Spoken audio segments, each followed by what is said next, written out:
Bonjour, je m'appelle Alain Pelos, je suis organisateur de courses depuis 20 ans. Avec mon association A Aventure, cette année, nous organisons la 3e édition de la Diagonale des Yvelines.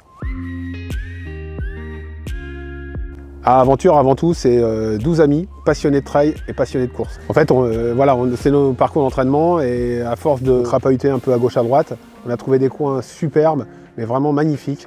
Et il fallait le faire partager, il fallait le montrer à d'autres personnes. On a créé donc du coup ce parcours qui traverse les Yvelines de part en part. La distance majeure, c'est le 100 km, part de Broglie-Bois-Robert pour arriver à Rochefort-en-Yvelines.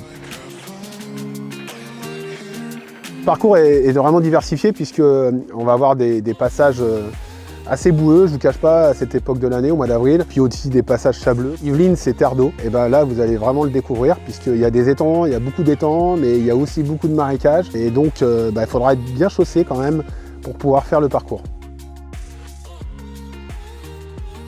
Pour ce 100 km, vous pouvez partir sur différents points pour faire le 80 km, qui partira d'Orgerus, ou le 50 km qui partira des étangs de Hollande, ou le 20 km qui partira de Clairefontaine. Et au final, tout le monde arrivera à Rochefort-en-Yvelines, au château de Porgès.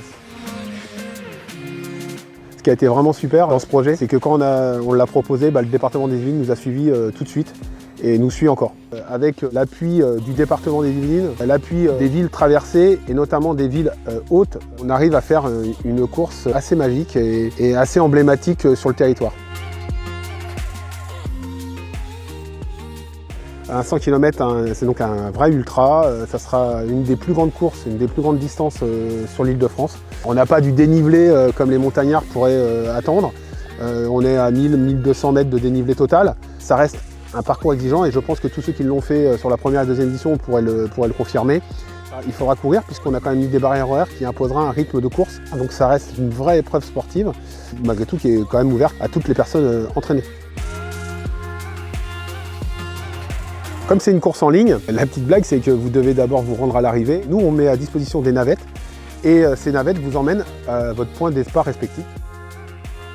Donc pour tout ce qui est information pratique, inscription, barrière horaire, c'est sur le site internet ladiag78.fr et vous aurez toutes les informations à ce sujet. Je vous attends donc le 2 avril 2022 au départ de la course qui vous conviendra.